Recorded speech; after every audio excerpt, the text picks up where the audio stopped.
Welcome back. It is volume 43 of the NFC East Mixtape, the greatest crossover ever attempted in the history of mankind. I am Ochoa from Blogging the Boys. He is Brandon Gowton from Bleeding Green Nation. You can listen to this show on Blogging the Boys, Bleeding Green Nation, Hogs, Haven, Big Blue View, all four NFC East sites across SB Nation. BLG, how are you doing today on this fine, fabulous, fantastic, we record on Tuesday, but launch on Wednesday of Super Bowl week? Comment and a question. Comment. I'm excited because the Super Bowl is coming up, and that's fun. Question, who is the most memorable, or can you name any Cowboys player who wore number 43? Ooh, Gerald Sensabaugh wore 43, and Okay. I believe Dan Reeves wore 43 with the Cowboys. Okay. Darren Sproles for the Eagles, so I have you beat. I disagree. No, actually, Dan Reeves wore 30. What am I doing? Oh my gosh, goodness gracious. Wow. Darren Sproles fun, but Darren Sproles isn't really an Eagle. Darren Sproles is a Saint. Do you think he's a Hall of Famer?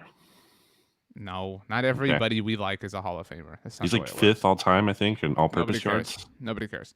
Yeah. BLG, Anyway. I mentioned when this show goes out because it's important. Wherever you are listening to it, by the way, whether it's Blogging the Boys, Bleeding Green Nation, Big Blue View, Hogs Haven, make sure to subscribe, leave a rating, write a review. Go somewhere else to leave a rating, write a review, talk trash to your NFC East foes. But it's an important note that this show is recorded on Tuesdays because when we recorded last week, we did not have a very important piece of information. We actually didn't have two very important pieces of information because we talked to Ed Valentine from Big Blue View about the Giants hiring Brian Daboll.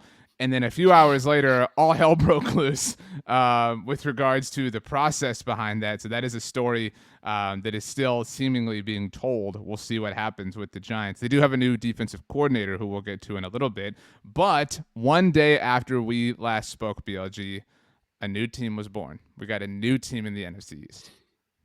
Yeah, really exciting. Everyone loves the new team in the NFC East. Everyone is so pumped about it, and especially, I mean, the highest level of pump comes to us from Hogs Haven, SB Nation's home, for no longer Washington football team content, but Washington Commanders content. And to talk about the Commanders, we have brought in one of the very best people in the world, really, in the universe, nay. Just seriously, what an exemplary person. From Hogs Haven, it is Bryan Stabbe. Stabbe, thank you so much for joining the NFC East Mixtape. Oh, happy to be here. Listen, I have never, and again, I'm about to use a superlative, met anyone who uses superlatives quite the way that you do. It's really quite the honor. I'm flustered here. Darren Sproles is also not a Hall of Famer, and the best number 43 in NFC East history is former MVP Larry Brown of the now. I guess he's a Commander, or I don't know how we're doing retroactive application of names, but yeah. Shout out Larry Brown, good times. Wow. So Stabbe, where do we start? So you've been around Bleeding Green Nation, Blogging the Boys. You know, we love to talk to you. You've been on the mixtape before. You foolishly, like my man BLG here, thought that Ron Rivera could lead a team to another division title. You guys had to eat all that crow. And other than that, you were a pretty rational and objective person, in my experience, to use a few more superlatives. Sure. So I'm very, very curious for your thoughts. We'll just let you take the floor here on the Washington Commanders. I mean, I really... the one sentence version of this is all of that for this, right? Yeah. All of that, all of it for this. Like, I would love to know what exactly it was they were doing for 18 months, because to do all they talked a really big game that we all, I think we're thinking there's no way that they could back this up in the way that they are planning on doing it. And then, you know, there was some cautious optimism that maybe they could. It's like no one could possibly be talking this big a game and not be able to back it up. Even this team, which has shown a tendency to never be able to back it up, there's no way that they would set themselves up to fall flat on their face like this. And guess what? They did. They fell flat on their face. It's like Look, they were put in an entirely unenviable position from the jump. They, and this is not like I want to say 18 months. This has been decades in the making. This is a thing that, frankly, folks have been calling for, or sort of has been on the radar for years and years and years. There are local writers who've been beating this drum. I think that there's a pretty sizable subsection of the fan base who's always kind of like felt a little bit uncomfortable by, the Redskins name, and sort of just like, okay, well, at the time, these were the cultural norms, but like we learn and grow. And so maybe there is an opportunity here to make this change, and it's the right and worthwhile thing to do. Now, of course, like the circumstances under which they went from Redskins to Washington Football Team as a measure of like a smoke screen to deflect from other off the field stuff was like, all right, well, I guess, any port in a storm, really, like, but that was sort of done in a slapdash way. And then to try to, they're just kind of like talking out of both sides of their mouth. Oh, we want the fans' input. We want to have significant buy-in from the community and the fans, and we want to honor history and have there be sort of a seamless integration. And that's, again, talking a big game. And I think folks were genuinely excited for the opportunity, which is really a once-in-a-lifetime opportunity. You expect for a franchise to have a legitimate reason to change their name, to sort of like not wipe the slate clean, but like give yourself a little bit of a shot in the arm. And ultimately, they came up with this. It's just like, how on earth, like how unbelievably tone deaf, how totally incomprehensibly stupid do you have to be to do all of that and still end up here? And I will admit, even the night before they had the announcement, they had the helicopter circling around the stadium. They were able to see into the stadium, like, we're pretty sure it's Commanders. I had like 5% of me that was like, oh, maybe this is all a big misdirection. They've taught such a big game. There's no way that they're going to botch this. They couldn't possibly botch this. And then they went and did. And it's just like, I don't envy the decision makers who had to like be put between a rock and a hard place. There was no single name that had a majority of people who were in favor of it. I mean, Commanders, I guess, was sort of approaching a plurality, but the fact that it just was like this big, long song and dance, and then to completely fall flat on your face and do it in just such a way that was so cheap and amateurish, it's just like another put it right on the pile with all the other garbage that we've had to shovel into our faces. Like, here we are yet again. And then just to have, like, you talked about fan input. I mean, they clearly didn't get Chase Young's input. Just to have a clip of your star player, like, he's the best player, most prolific player on the team, number 2 overall pick in the NFL draft a couple years ago, and him to be on the record previously, obviously not reacting to it live, that this name is like an F or F minus whatever kind of name. It's like, that's really something to have that be out there. So I guess my question for you, I know you said like there wasn't, consensus or anything, but in your opinion, your take on it, what should it have been? Or should they have just stuck with the football team? Well, it's funny because there was an SB Nation poll that went around this week that showed a majority of folks actually at this point now preferred Washington Football Team to Commanders. And, that's a self-selecting group. So the people who are responding to that are the folks who were like, EA, like, signed up to get asked those questions, and B, feel compelled. If I had my druthers, I, at the very end, did come around on Hogs. Like, and I know it's a little bit like anodyne, or like, but you're also extremely biased. Hogs, I mean, no big deal. I am, yeah. Like, it would the synergies would have been off the charts SEO for us. And frankly, like, I probably could have lived with Commanders. I mean, I will because I have to, but just like, it was not just one thing. It was all of it. Like, the jerseys suck. The logos suck. Like, we spent an hour on the Colt this week, just going through like piece by piece. Like, all right, we'll talk about the home jerseys, the away jerseys, the logos, the secondary marks, the black jersey, which to me felt very like 2007. It's like, yeah, it was really cool for a period of time for like the Cardinals and I guess like the Eagles and a handful of other teams be like, oh, we're tough, we're black, we're wearing a black jersey, like look out, we're coming for you. It's like, what we're not even in the right decade at this point in terms of they just didn't have their finger on the pulse. I mean, there was the getting the years wrong on that horribly designed crest. So hold up.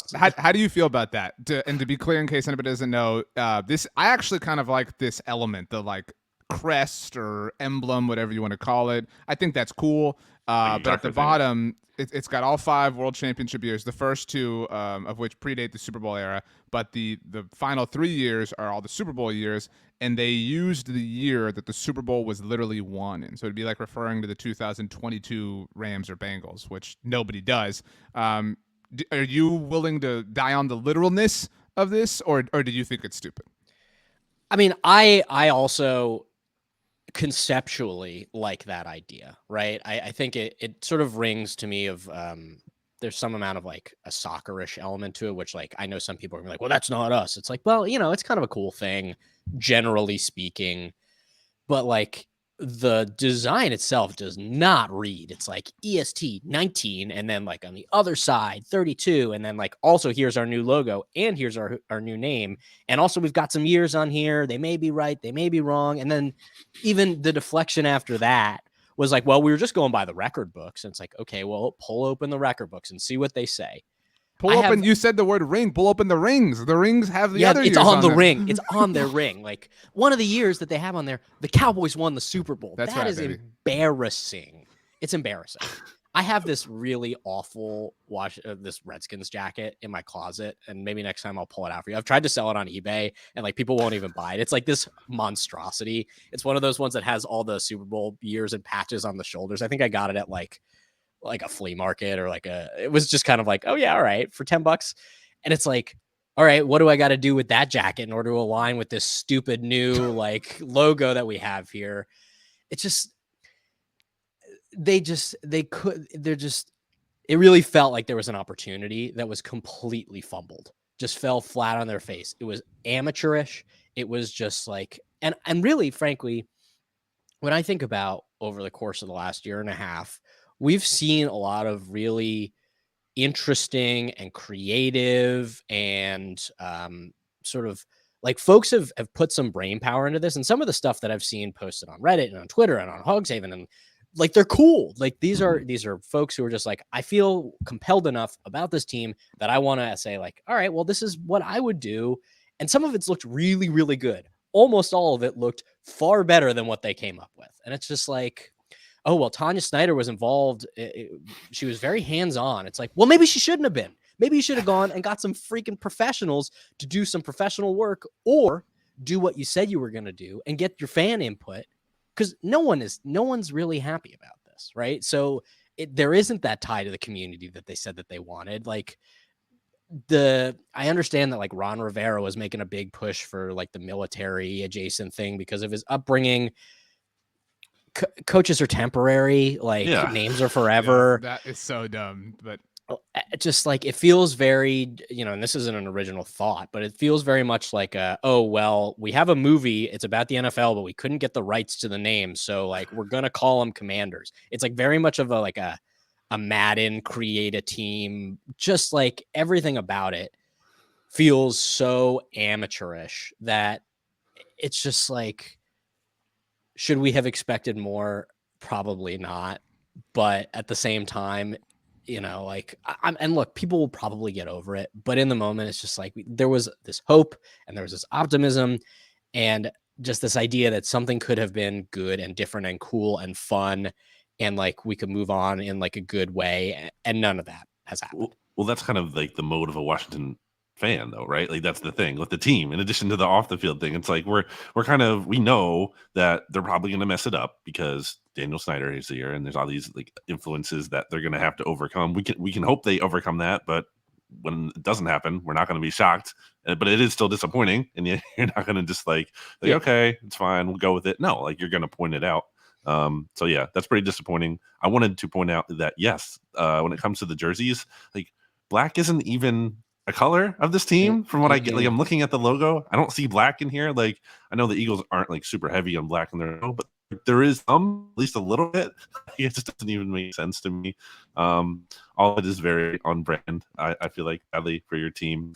On the field, unless you did you want to ask me anything more about that? Well, RJ, I had a follow up on this just because there is so much, Stabby. Yeah, believe me.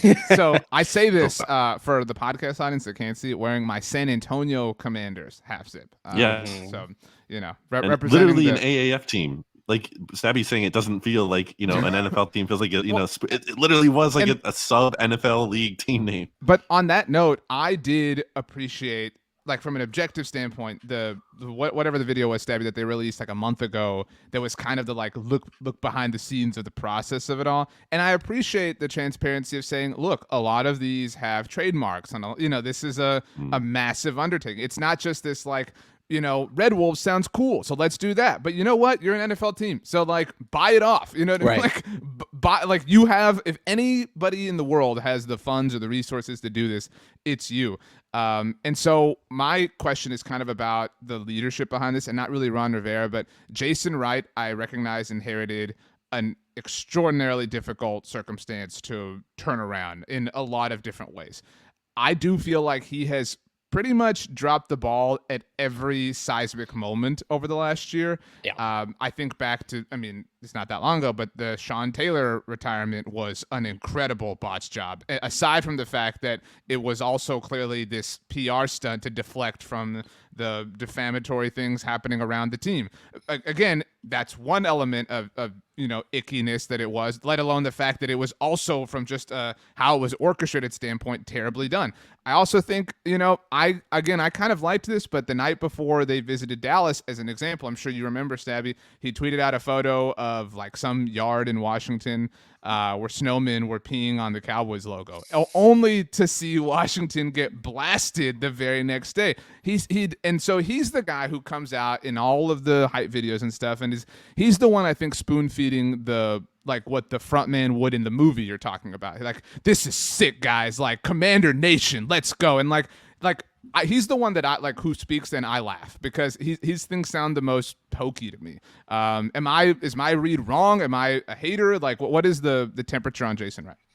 I think that Jason Wright, who I guess, what's his role? It's team president. He's sort of like in this amorphous, like, he doesn't really have, he's filled this void that like Bruce Allen was in, though it's sort of more of like a businessy type thing. And again, like the fact that I can't even tell you definitively what his role is, I think speaks to some of this.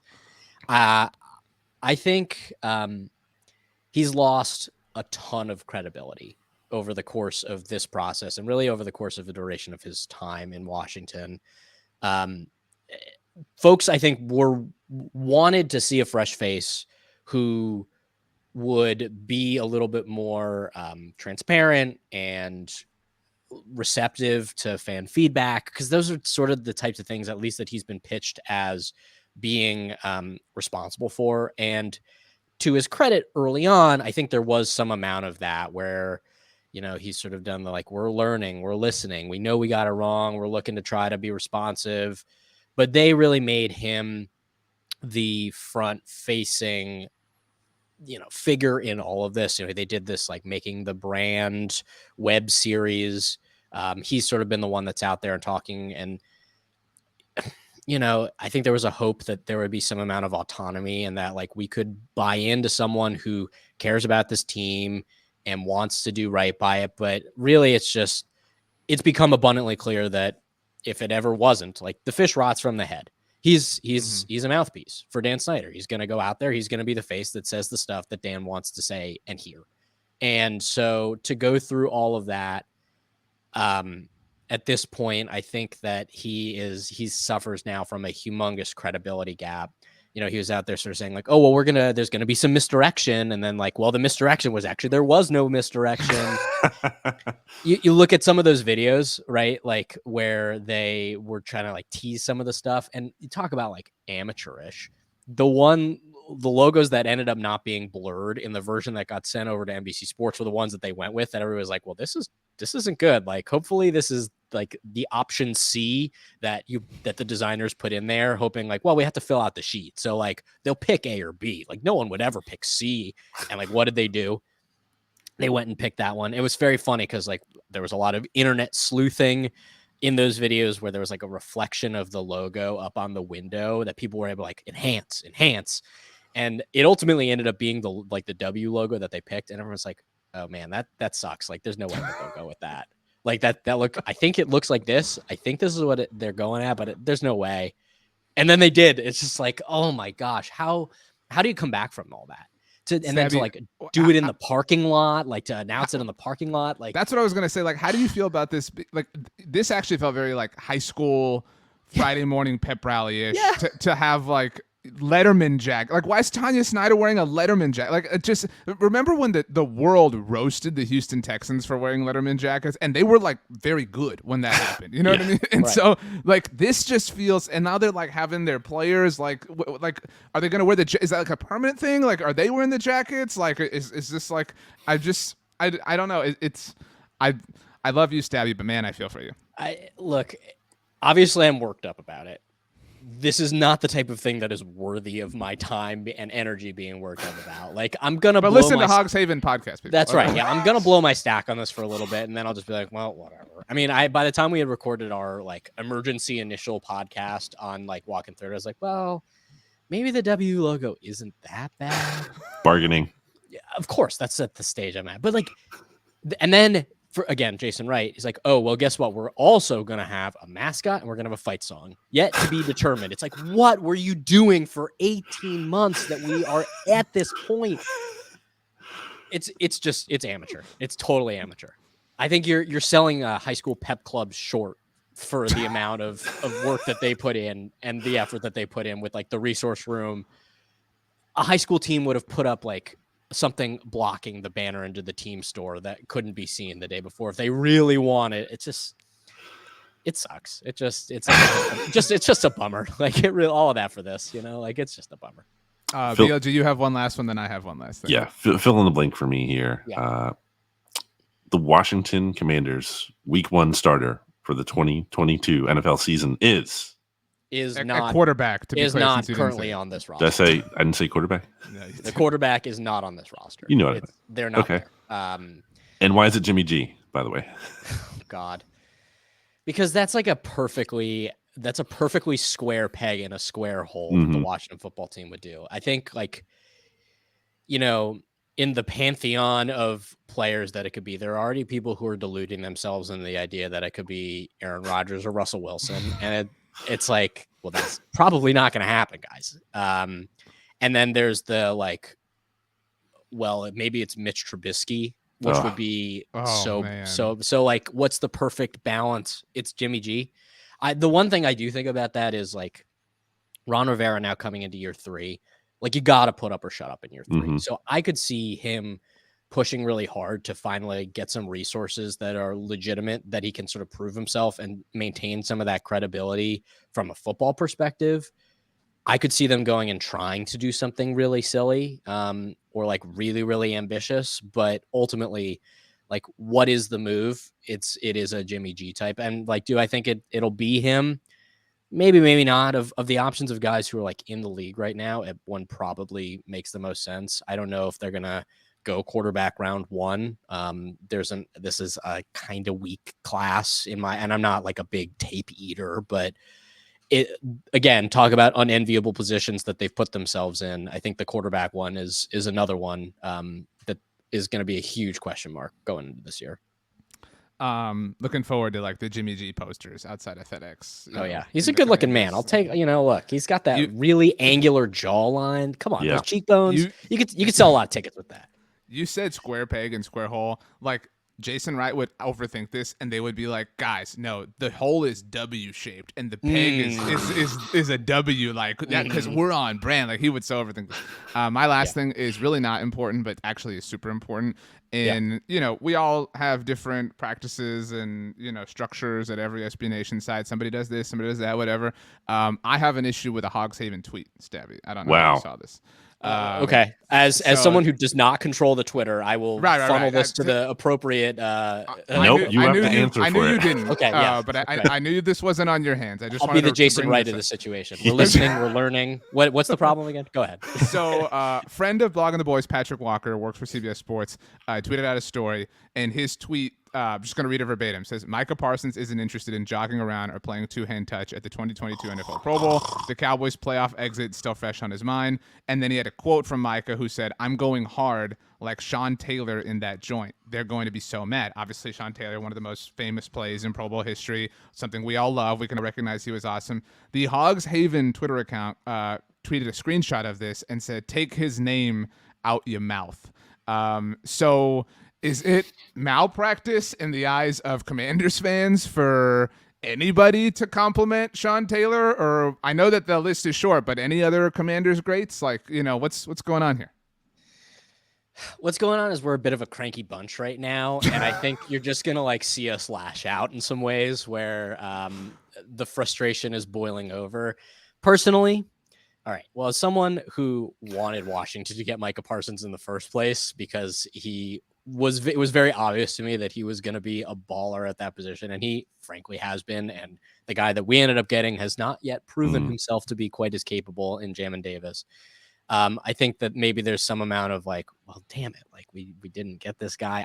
Look, I'm all in favor personally, and again, I'm not trying to start beef with our guys here. I'm in favor when game recognized game, and a guy is able to say well, Sean Taylor, he was a great.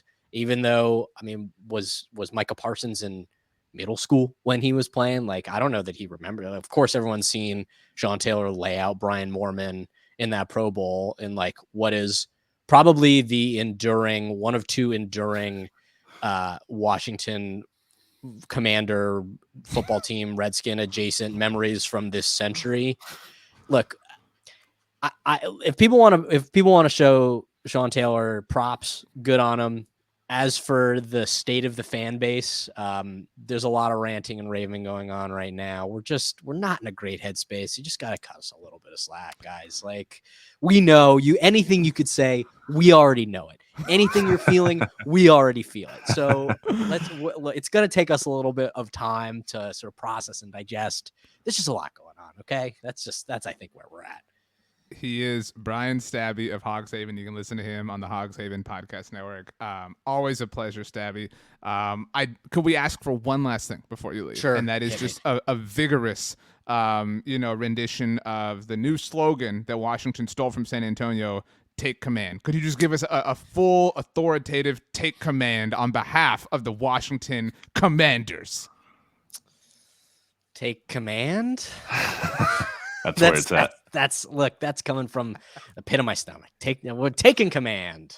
I don't know. I feel like it's actually sort of like a literal thing, like the take command, like you want us to take it. Yeah. You know what I mean? Yeah, it's question. More of a, what? Yeah, exactly. Ooh. Bryan Stabbe, you're the man. Thank you so much for joining the NFC East Mixtape.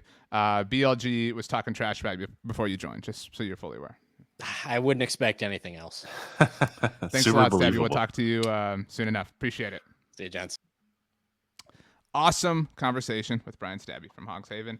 BLJ, I have a question for you as it relates to Hogs Haven specifically. I know Stabbe can kind of hear us in the background, so if he is going to stick around and hear this, it might be awkward, but I'm going to ask it to you anyway. Cool. All right, so the logos for all four NFC East teams at SB Nation, our sites, the Blogging the Boys logo is like a cowboy star, within the circle. The Bleeding Green Nation logo is like an eagle kind of flapping sort of thing. The New York Giants and now Commanders logos for those team sites are actually sort of like the team helmet a little bit. I don't know if you've ever truly looked at this. The Big Blue View logo is like a blue silhouette helmet with the red stripe, like the Giants helmet. The Washington Commanders, site, Hogs Haven, the logo was the old team's name helmet, like with the white and yellow stripe with a little hog on it. And so I guess I'll ask Stabbe, since he hung out here, do you have to change the logo now, Stabbe? No, because no, it's just absolutely not. It's a single No, yellow no. line though. That helmet stripe doesn't exist anymore. Nah. That's the singularly the best branded Washington football team. Sorry, Washington Commanders adjacent logo that exists out there. And this is the one where I will lay down the smack. Hogs Haven has the best logo of any SB Nation team site in the NFC East. So and who has second?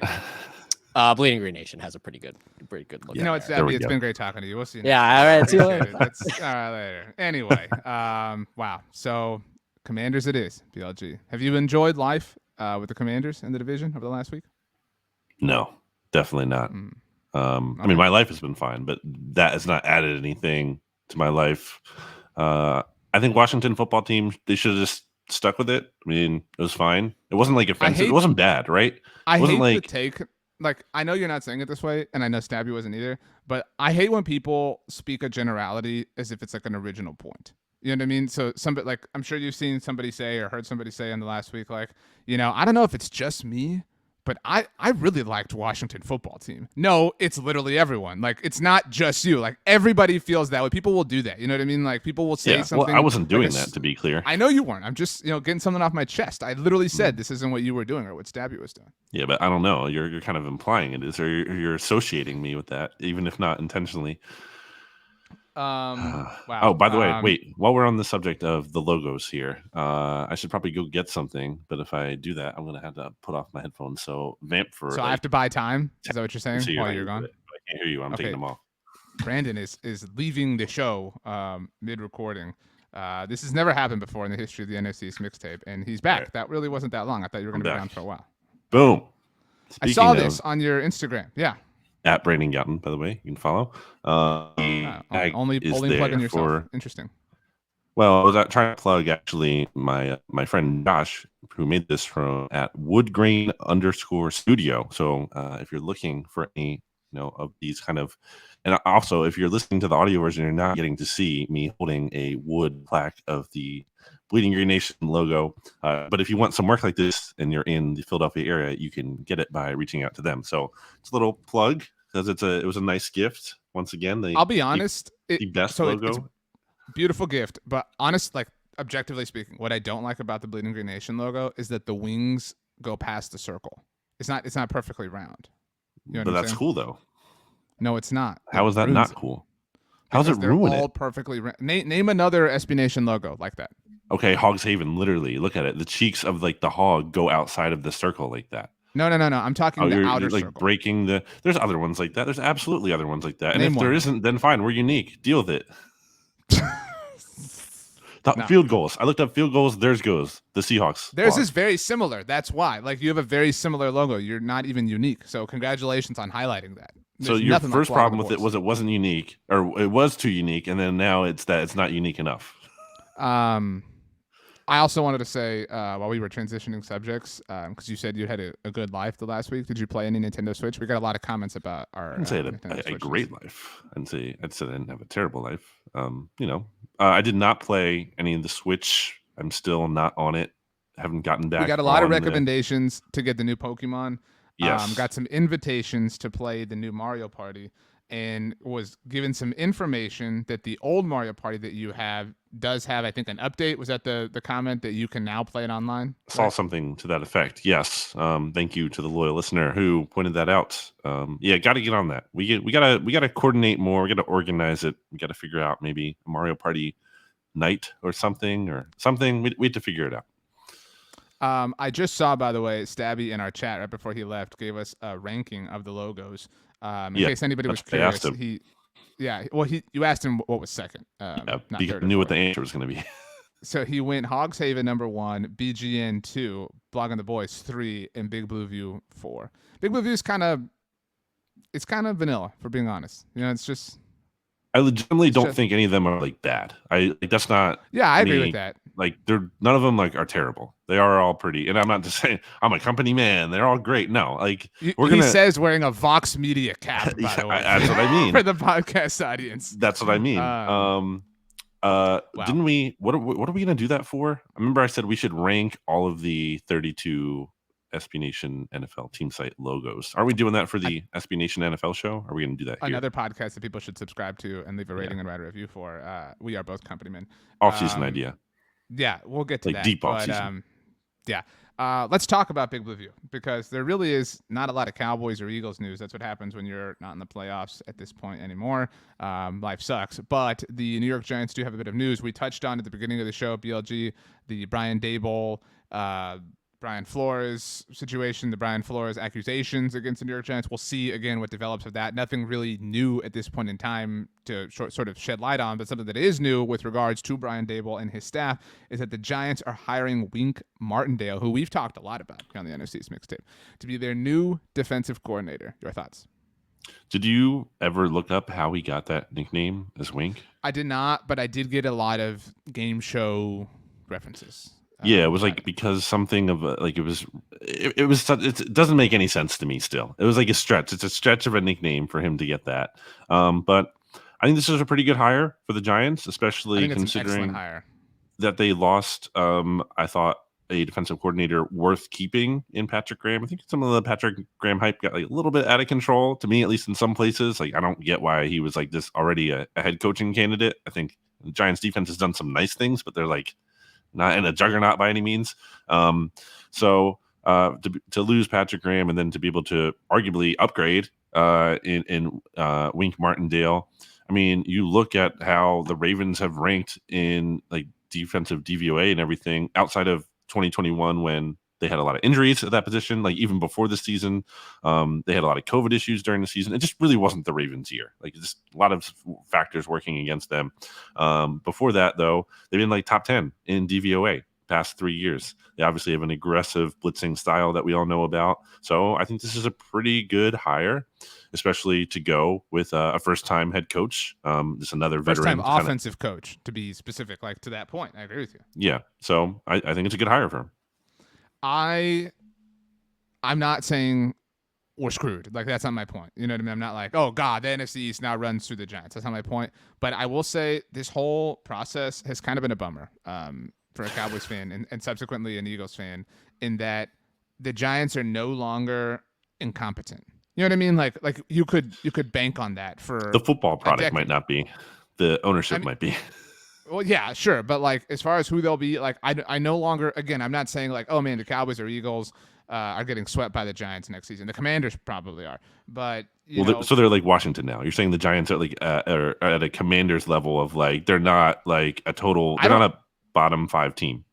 I don't really put Washington there, like, to be honest, like still, so like I never did, which is why I thought it was stupid that all of you. Yeah, but you didn't think they were going to be like a bottom 5 team in the NFL. No, but I do think the bottom 5 teams, however you would rank them, they're like a special bottom 5. They're like a and the Giants have been in there. I know, but like, so there are several different types of dysfunctions happening in the NFL right now that the Giants are, well, actually, given the new accusations that they are now affiliated with. But like, I don't think the Giants are the Jaguars. I don't think the Giants are the Texans. I still don't think that the Giants are the Commanders. I mean, from a cultural standpoint, at least. And so maybe they're closer to that than anything else, but they've kind of been hovering above that true rock bottom to me. They're the worst record in the NFL. No, but that's my point. Like their like ineptitude has all been football. It's like that's all that they have struggled with. They haven't had what Washington has had to deal with, those challenges and trials and tribulations. They haven't had this Nick Easterby thorn in their side the way that the Texans have. They didn't go down an Urban Meyer path the way the Jaguars did. Like they just suck at football. Like that's been their problem. Again, aside from the Brian Flores accusations that are now. You can't put aside. Yes. Well, yeah, that's what I'm talking. I'm talking about who they've been. And so like now in our current moment, they obviously are in that mix. But I mean, it's a bummer that their football team is better. And I tweeted something about this on Tuesday, like looking at it from the Cowboys perspective, like we have all had a decade where they were a guaranteed 2 wins. And sometimes some teams lost to them, like the Eagles this year, amazingly. But I mean, still, like people, this, people love to be like, well, the Patriots, all they had to do was play in the AFC East. Yeah, the Cowboys and the Eagles had that. They've had that with Washington and the Giants for a decade now. And to the Eagles' credit, they cashed in and won a Super Bowl out of it. And it's so frustrating to me that you had just this incompetence within the division division, like almost a guaranteed 2 wins, as guaranteed as it could be, and you couldn't do anything with it. And now that 4 like, wins. it was always eventually at some point in the future going to change. And again, not that they're, an amazing team now, but they're clearly, climbing out of the pit that they've been in. And however soon they get all the way out of it remains to be seen, but they're headed in the right direction. Yeah, they won 4 games this year. Think they're going to win more than that. It could be, they could be a 7-win, 8-win team, and maybe one of those wins doesn't come over your favorite team, being the Eagles or the Cowboys, depending on you're the fan or whoever listening to this. But one loss is like a big deal in terms of missing out on that 1 seed potentially, and being able to go or not deep. Not even the 1 seed. Like, think we have 2 4 seeds right in the playoffs right now. So it's the difference between being the 4 seed and the 3, or not the playoffs, the Super Bowl. You know what I mean? Like, you're right. The 1 seed's the most important thing, but there's a big difference between being 2 and 3 or 3 and 4 or 4 and 5, whatever the case may be. Yeah, you don't think the Niners or Cardinals would have preferred a game of a difference between them and the Rams? Maybe the 49ers are in the Super Bowl right now if they're hosting it, in San Jose or whatever it is. Santa Clara. So I do think long way to go before, yes, we're saying the Giants are actually like good or good at all, not even like fake good. But that's the thing though. You hit rock bottom. There's only really one place to go up. It'd be hard for them to be this bad even just by accident. Again, like the nature of the NFL and parity and how things shift like that. It's easier to kind of luck into a good season. The Giants did that with Ben McAdoo, and they made the playoffs that year basically, and they had a really easy schedule and everything. So it's looking like they have the beginnings of something that is at least not a total disgrace, which is a big upgrade. I think that in different ways, and again, you can't remove the Brian Flores accusations, but it seems so. Something I thought about when Stabbe was talking was how, like, if I was a Washington fan, I've got a lot of thoughts. Let me put them together in a better way. I have thought over the last week that if I was a Commanders fan, I would give a Commanders fan permission to leave. Mm-hmm. You know what I mean? Like, if and stats on the look ahead, right?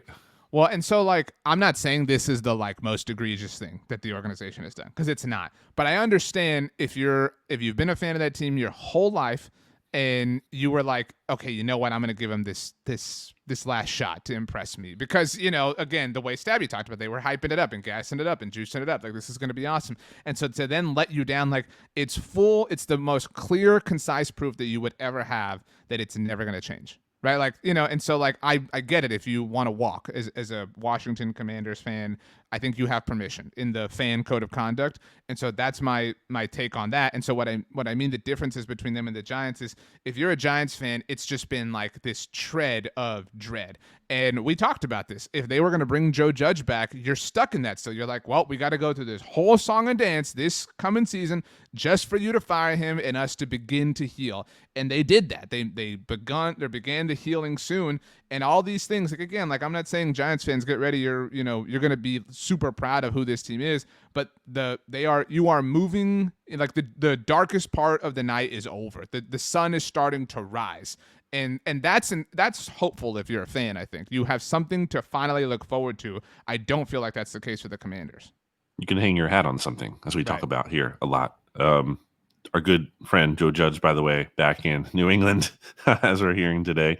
I guess, I don't know, 1-to-1 replacing Josh Daniels, but part of the team effort to replace Josh Daniels, McDaniels, not Josh Daniels.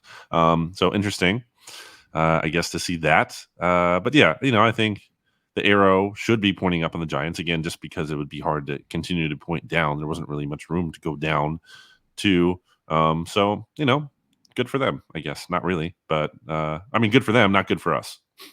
That's true. I guess last thing before we do some Super Bowl predictions, BLG, the coaches, all coaching vacancies are now filled. So we know all of the new coaches, all of the changes that every team will be facing. Obviously, that includes the NFC East. So the Cowboys will be facing 5 new coaches in 2022. I think the Eagles are facing all of them, if my math is correct on that. But obviously, the NFC East plays the NFC North. So we've got Matt Eberflus in Chicago, former Cowboys staffer, Kevin O'Connell in Minnesota. So that's 2. And then you've got the 2 new ones in the AFC South, Lovie Smith, Houston Texans, and your boy, Doug Peterson with the Jacksonville Jaguars. Coming back to Philly. And then the 5th one, who was the 5th one that I'm... Oh, Brian Dable with the Giants, of course. So 6 games total for at least the Cowboys that are coming from the new head coaches, but a 7th because the Eagles play the New Orleans Saints, if I'm correct. So Dennis Allen, obviously the new head coach there. 7 games for the Eagles against new head coaches in 2022. That's pretty crazy. I guess. Do you think it means anything? I mean, of the crew that we're talking about, only 3 are first-time head coaches because Dennis Allen's, people forget he's been a head coach before. Doug Peterson's been a head coach before. Obviously, Lovie Smith has been a head coach before, but Kevin O'Connell's brand new. Matt Eberflus is brand new, and Brian Dable is brand new. And so, am I missing one? I think I'm missing another one. But, I mean, hey, I don't think it's a big deal, but it's interesting. Cowboys are going to play the Super Bowl winner and the Super Bowl loser. So I know the Eagles won't play either of those teams in 2022. But it's kind of weird how like the AFC South kind of has this bizarro NFC East twist to it in terms of like you have Doug Peterson down there now. You're going to get a lot of like former Eagles assistants on his staff, I imagine. They had just reportedly hiring former Eagles linebacker and linebackers coach Mike Caldwell as their defensive coordinator. You have Carson Wentz for now in that division, obviously. Frank Reich. I hope the Jaguars beat them by 50 both times. That would be so funny. It's going to happen. I mean, again, Frank Reich has never swept the Jags before Doug Peterson has got there. So that will be satisfying. I think it's weird that Doug Peterson wound up in Jacksonville. It just never seemed like the one that would make sense. But I kind of love that Big Daddy Doug is like here to show, because like if I was Doug Peterson, it would piss me off that everybody's like, well, Frank Reich's really the one who did this, and Carson Wentz and Press Taylor. But it's like, no, I'm Doug Peterson. Like I'm the dude who did this. Like I hope he just owns them. I really do. I guess transitioning to the Super Bowl, a big reason why it would kill me, RJ, if the Rams win, is because I feel like, kind of speaking to what you just said there, like Doug Peterson like seems to like barely get credit. I've heard your take on this 1,000 times, but it's just Doug true. Peterson doesn't get as much credit for winning the Super Bowl as Sean McVay does for losing it. It's true. How is that not true?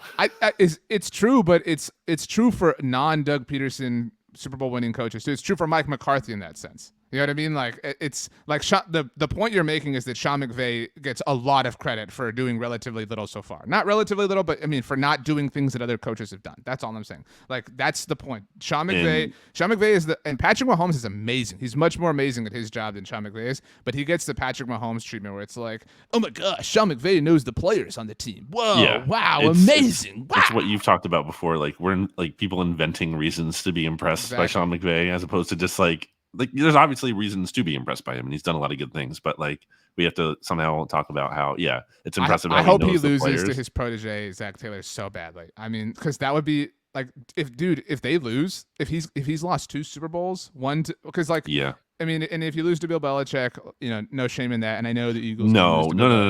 You Sean McVay is responsible for the lowest scoring output in Super Bowl history. There is shame in losing that. I don't care who you're playing against. All I mean is like if you're gonna put up that performance, it's the least embarrassing way to do it is to do it against Bill Belichick. That's still all bad.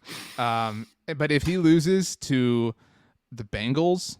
Like, because the narrative is still like the Bengals, you know what I mean? And to Zach Taylor in his house, Rams house, you know what I mean? Like, whose house? Rams house. That's so bad, dude. It's so annoying that and it will be like the LA part of all this is really annoying as is. And if they win it, it will be even more annoying. I have never rooted for a team that obviously wasn't the Cowboys more in a Super Bowl than I might be rooting for the Bengals on Sunday. Interesting. I really do not want the Rams to win because of the McVay factor. The fan part of it doesn't matter to me as much because like they don't have like a super real fan base that I know of, at least like that. I can't tell you any Rams fans that I know. I don't know any Rams fans, and if the ones Kenny I do, Arthur? Oh no, Kenny is a Seahawks fan actually. Case in point. The Rams fans, I do know, like 3K back from Turf Show times back in the day. Great follow. Yeah, when they were in St. Louis, like those, those were the real Rams fans. The Rams fans I knew from in St. Louis, like those, but a lot of those people I feel like haven't necessarily followed over to LA because it's like a weird thing, and some have. Like it's kind of so I'll be happy for them, like the true Rams fans for sure, and decide to stick with the team, and like. The Matthew Stafford thing is weird to me. So many people are like, "Oh, I would just be so happy for him." Who even cared about Matthew Stafford like in Detroit? You know what I mean? Like, I don't know. Nobody. It's fine, whatever. Like, I'm not sure, whatever. Like, I'm not upset about it, but I'm not like who's really going to be overjoyed about that? Except if maybe you're a Lions fan, although some Lions fans, as you have talked about on the SB Nation NFL show, might be split about that one. Who is a player that fits that archetype for you? Like what some people are saying Matthew Stafford is for them, that like has won a Super Bowl, and you're like, man, I'm really happy that player X. Probably Broncos legend DeMarcus Ware. I was just so happy to finally see him get away from a losing organization and finally win the Super Bowl. But he's going into the Hall of Fame this week, by the way. Yeah, as a Bronco. No, obviously that doesn't happen in the NFL. But anyway, I don't think there is one. I just don't. That's not how I think. Like, no, I'm not happy for another person. I want my team to win. Like, I'm not happy for someone else. We both like Russell Wilson. That was cool, and that was really early. But you know what I mean? Like, that was cool to see that happen. Like, I do think it's cool. I think elite players should have rings. You know, like I think it would be a shame if Aaron Donald and Jalen Ramsey went their whole careers. Well, then earn it.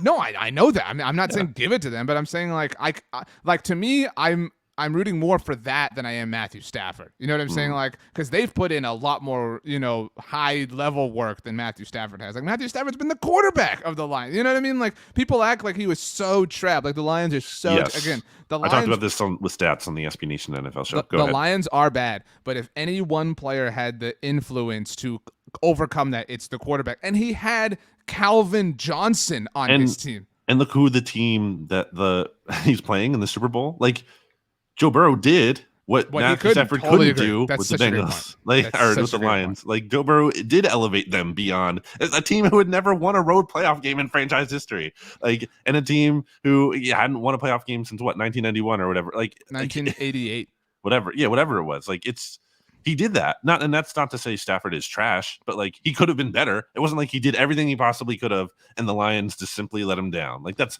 how some people frame it, and that's just like not the reality. Yeah, no, we are simpatico on this.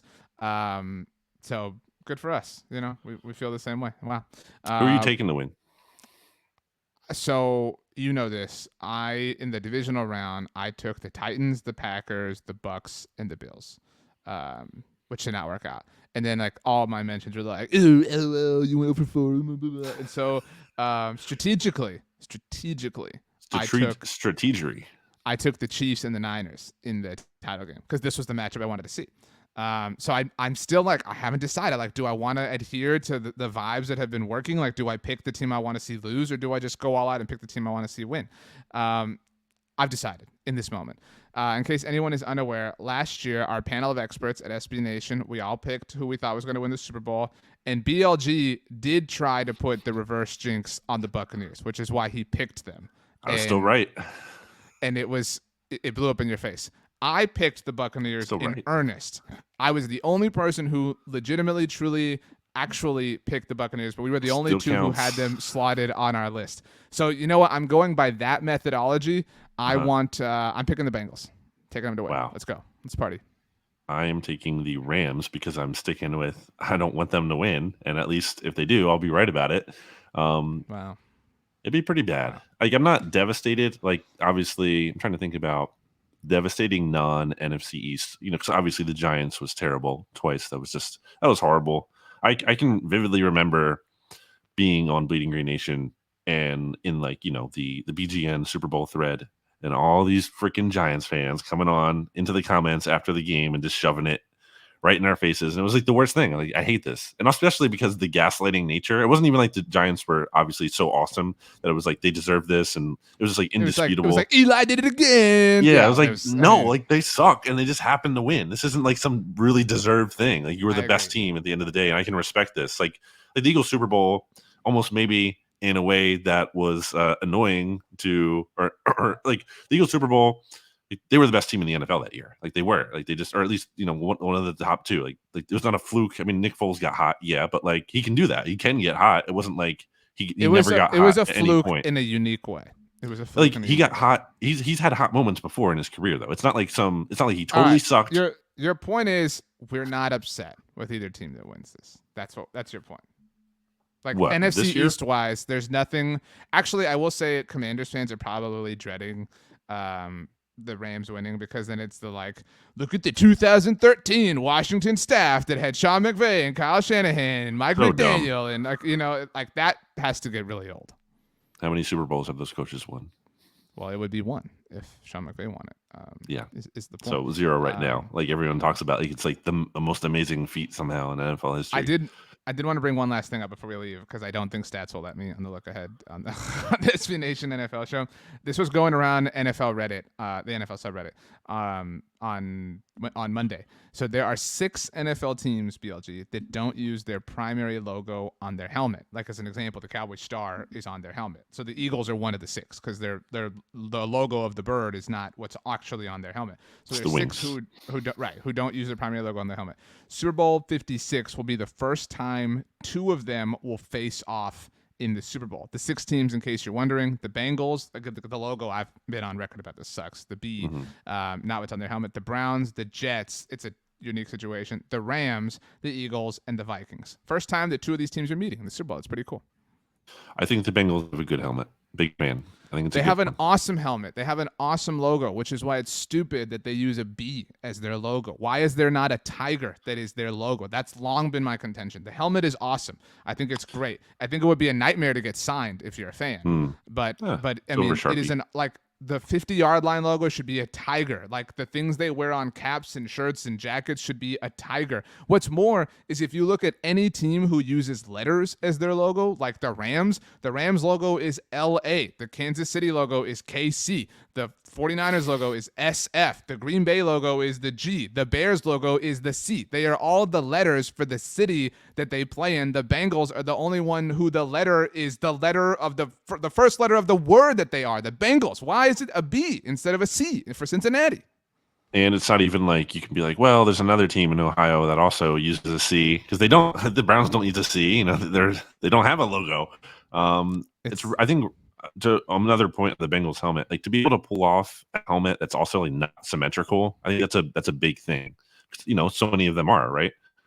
Right. My last thing on the helmets is so the Bengals helmet has stripes, but not the way most helmets do. Most helmets, we talked about this with the Hogs Haven logo. They have the stripe going front to back. You know what I'm talking about, like over the top of the head.